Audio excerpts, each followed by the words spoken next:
Guys, I have no idea, or I had no idea that it could actually be this cold anywhere in Africa. Okay, so in Nigeria, where I come from, the typical weather is the rainy season and the dry season. I have no idea what the northern hemisphere was, the southern hemisphere was. So in South Africa, they actually experience all the four seasons: summer, spring, fall, and winter. It's just that in South Africa, it is flipped. When it is winter in the southern hemisphere, it's summer in the northern hemisphere. So in South Africa, it's currently winter, and guys, it has been so cold. My husband actually told me how cold it can be, and I'm like, everything he says, I'm just like, how big, how cold can it get? How cold can it get? But since I got into this country, because I came in April, and everybody I met kept saying, oh, you came at the wrong time. Nah, you came at the wrong time. You're gonna be so cold. In my mind, I'm like, God forbid I not come at the wrong time in Jesus' name. Every time is right for me. Guys, it's actually the wrong time. Like, I've been so cold, and there was one time I visited one of my aunties and I was wearing gloves. Like, I was wearing gloves, I was wearing jacket, I had turtleneck, I had like 2 jeans on. She was just looking at me like, maybe, I know it's actually cold, but it's not so cold. I'm like, hey, it is cold, oh, it's cold. I mean, coming from Nigeria, where the coldest you can get is 25 degrees. In the part of Nigeria where I stayed, Lagos and Oyo State. So, a single digit degree, I'm like, what's going on here? What's going on? You don't even want to know how I dress up in this house. I look like Baba Sui in my own house. But, so yeah, that was a shock for me, you know. But I'm getting used to it. I'm getting better by the day. I mean, I'm in the house and I'm wearing this. It means I'm getting better. I'm doing something right. Oh, I'm getting used to it. Yeah. So, but some days can be extremely cold. I'm like, why? But yeah, so that's been fun. But that was a shock as well. Number 2 for me would be the market system, if I can call it a system. So in Nigeria, where I come from, we have open markets. Like, that's the most common. In every neighborhood, there is a market. So it's like everybody just have their things, what they sell in front of them. You go there and you ask, maybe you want to buy pepper, and they say, okay, how much is the pepper? They tell you the price, and if you're comfortable with it, you pay. If you're not, but trust me, 99% of the time, nobody's comfortable with the first price they're told. So you argue prices, you go back and forth, back and forth, back and forth. You can eventually pay 200 naira for something that was called 500 naira at the beginning. Like, it is that serious. Everybody just comes with their bargaining skills, like, let's do this. But here in South Africa, my dear, I mean, in Johannesburg where I stay, like I said, this is my experience. We buy everything from the supermarket. We buy everything from the mall. It's either you're going to Mr. Price Home, Pick and Pay, Checkers, Woolworth. I mean, everything is just sitting pretty on the shelf waiting for you to pick them up with your price tags on them. So you cannot go and meet the cashier to say, please, can I pay 10 rand for this one instead of 15 rand? It's not going to happen, you know. It's either you're comfortable buying or you're not comfortable buying. And it's just been weird because when I was in Lagos, when I was in Nigeria, Ekwet Mata is one of the biggest markets in Lagos. I mean, you go there to buy anything and everything. I used to go to Eko at least once every month. I remember when I was dating my husband, then I was just telling, oh, I'm going to Eko tomorrow. For what? We want to buy jeans, Eko Mata. We want to buy tops, Eko Mata. We want to buy anything we want to buy. Anything at all, decoration items, equate, and it's not a struggle life. It's not for the poor. People drive their G-Wagon to the market. This market is worth millions of dollars, if I can actually say. Everybody comes to Lagos, and it's just everybody comes to Eko, and it's just fun how that people are dragging you from the road. Come and buy this. They're shouting, "Don't touch me! I'm not buying. I'm not doing this. Don't touch me!" When they say that you're too aggressive or something, they start to insult you. Are you the finest girl? You're final girls. Have you not taught boys before? You know, all those funny things. Honestly, I really like that part of my life, but I mean, everybody should experience the soft life once in a while. It's getting so soft that sometimes we don't even have to go to the mall. You know, you just order online and it's delivered to your doorstep in 60 minutes. But the Nigerian in me still wants to see what I want to buy. So most of the time, I just prefer to go to the supermarket. Of course, there are open markets in Johannesburg, but I've only been to one. I've been to Ramburg CBD. Is that what it's called? Yeah. There, most of the things are still in the shops and they have price tags. It's just some people that, you know, are outside selling peppers, okras and all of that, selling vegetables and all of that. But then they still have a fixed price. It might just be cheaper than what you would have gotten in the mall, but it's still fixed. So yeah, there's no happy. It's not fun. It's not shopping. So shopping is not so fun actually. But yeah, that's another culture. My number 3 has to do with buying something in the mall. So in South Africa, you actually pay for the nylons. We call them nylons in Nigeria, but they are called plastics in South Africa. And you pay for them. I'm like, why? Why are we paying? I'm like, why are we paying? Why are we paying for nylons? I mean, I do my groceries in Spa when I was in Lagos, and I have tons of nylons. When I get to the cashier to pay, and they start packing my stuff, I'm like, you know what? Just give me less of the nylons because I have lots of them in my house. Like, I can never ever run out of nylons. It can never happen. But here, You pay. After you've done your shopping a couple of times, you have a number of these nylon plastics. The next time you're going shopping, you actually take plastics or nylons from your house to the shop so that you don't have to pay for extra plastics, nylons at the mall. And that's just weird for me. I'm like, you know what? Come on. Why are we paying? These things are free. These things are free. In ShopRite Nigeria, I'm begging you, please. Enough with your nylons. Please. Give me less. Number 4 is the water. You actually drink directly from the tap in South Africa, and that is just so amazing. And that's just amazing. I don't think in my 20-something years of living, I don't think I've ever drank straight from the tap in Nigeria before. No, it doesn't happen. But if you have taps running in your house, I don't think you drink direct. I don't think people drink directly from it. So what is common in? I would drink water. How do we drink water in Nigeria? Okay, so what is common is sachet water, bottled waters, seaweed, dispenser waters, and all that. So that's what we drink. But even if you're drinking from your tap, you have to like treat it. There's a lot of treatment going into it. You know, you're boiling, you're doing a lot of things. The first day I got here, I wanted to drink water. Auntie asked me to go take water from the tap. I'm like, no, why? No, don't you have table water? Don't you have this? Don't you have dispenser? It was just looking at me. If you know my husband very well, you actually know that, okay. It won't talk too much. You just look at you like, okay. When you're ready, when you're thirsty, you drink water. I'm like, no, now. How can you be drinking water straight from the tap? What if something is inside? What if that? I've been here how many years? I've been drinking this water. Do you want to take water or not? That's it. I couldn't go 24 hours without drinking water, so I had to take it eventually. And since then, trust me, it's been the most sparkling, tasteless, beautiful water I've ever had in my life. Yeah, that was good. So the next thing on my list is the food. Because most of the things here are genetically modified, some things don't taste the way they should taste. I mean, like carrots. Carrot doesn't taste like carrot to me anymore. Like, I can't even remember the last time I ate carrot and I'm like, yummy. Like, I can't. The oranges are seedless. Sometimes they're sweet, sometimes they're not. But everything looks like animation. Everything looks beautiful on the outside. But carrots, cucumber, watermelon, pineapple are things that I always eat at least 5 times a week when I was in Nigeria. Every time I'm making a smoothie, I'm making fruit salad, I'm making a bowl of fruit salad. And, you know, I really enjoy these things because they taste so good.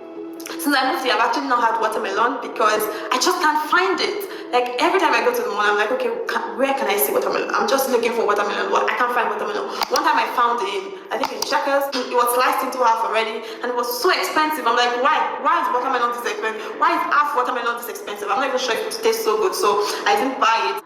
Is that a shock? Yeah, it is a shock, because yeah, so that's a shock for me, but not a good shock. The next thing on my list is electricity. Gosh! I experienced my first 30 days of uninterrupted power supply in South Africa. 30 whole days without power outage. That was amazing. Like, it was incredible. I told everybody that cared to listen. I'm like, I've not seen NEPA, because that's what we call it in Nigeria. NEPA has not taken light in 30 days. But it's called ESCOM here. But there's something called load shedding. Load shedding is when, you know, there's going to be power outage, of course. I've heard some complaints here and there from people here. But me, I'm still like, this is good. Because they won't tell you when you're going to have the load shedding. They tell you when power is going to go out and when it's going to come back. The highest is 2 hours or 2.5 hours in one day. I'm like, what's wrong with you people?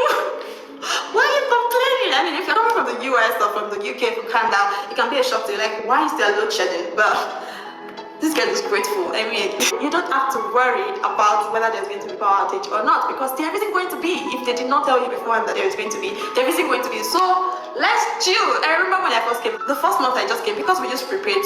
T always turns off the light because you pay as you use, right? So when we go out and, you know, we just come in and I'm like, oh, have they taken light? It's like, they have not taken light. Like, I can't get used to the fact that they have not taken light. I always ask that question. I'm like, oh, they're taking light. But can you just turn on the light and see that they have not taken it? Like, yeah, that's so cool for me. Like, if you're in Nigeria, tell me how it is going with electricity, but trust me, I've had my first share of that. I mean, in Nigeria, we pay for it, but we don't have it. I'm just like, why?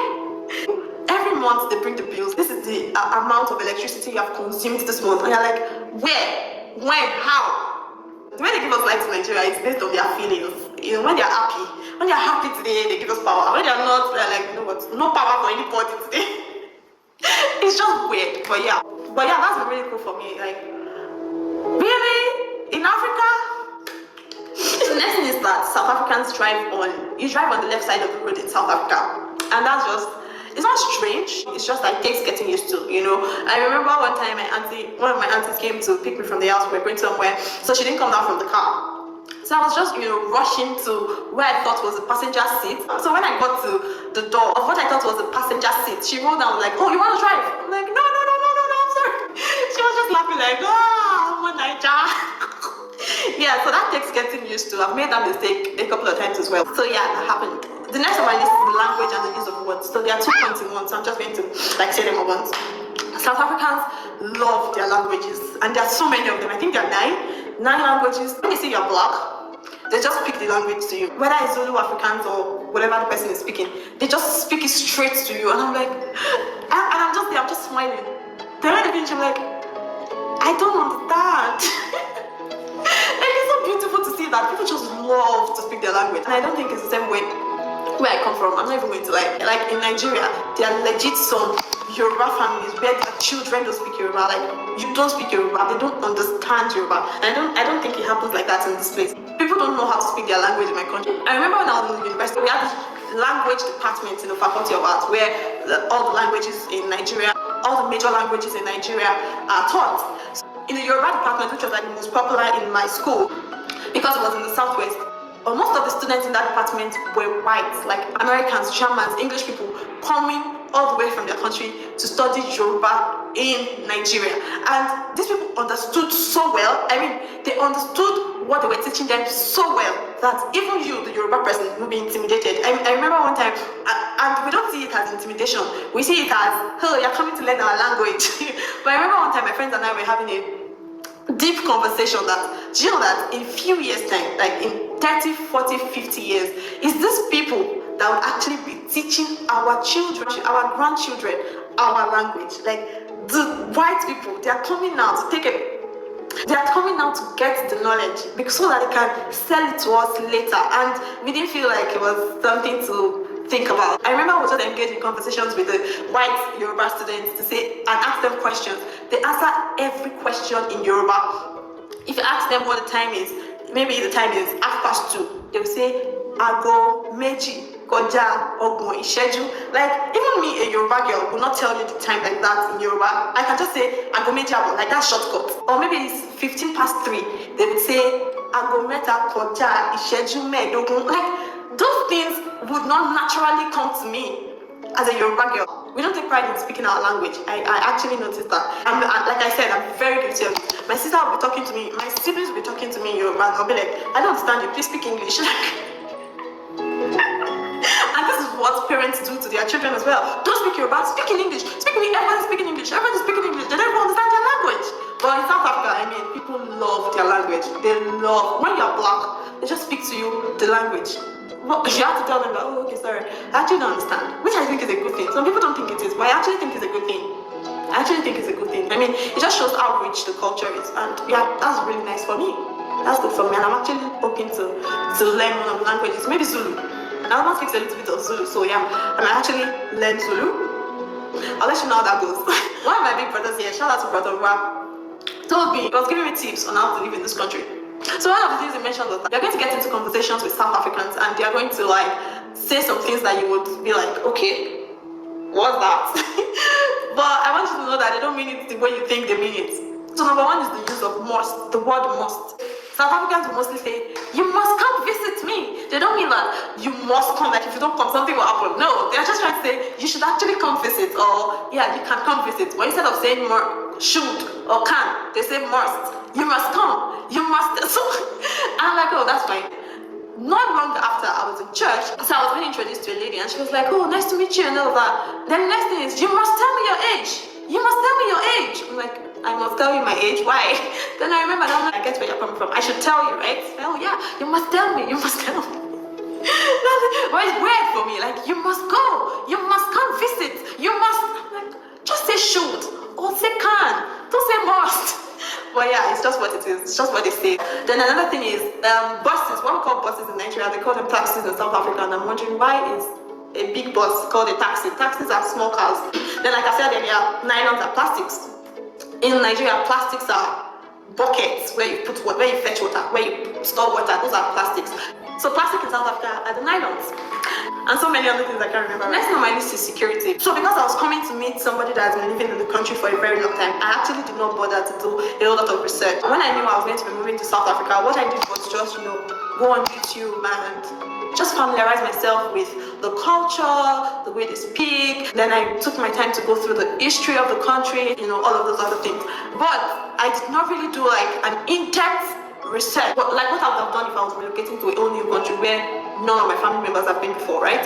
So when I got here, I realized that the security issue was actually something.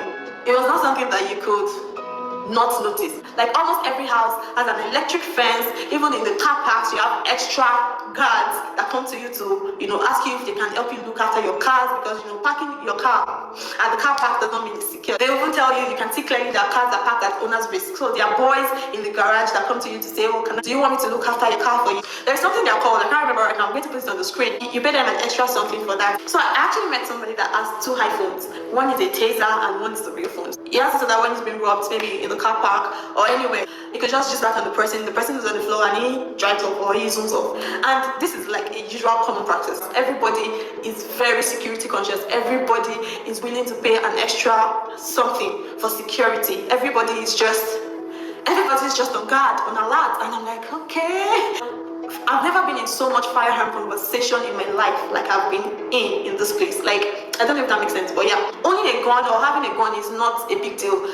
All you need to present is, a proof of employment, proof of residence, and an ID. And your reason will be self-defense. You need it to protect yourself, and you're fine.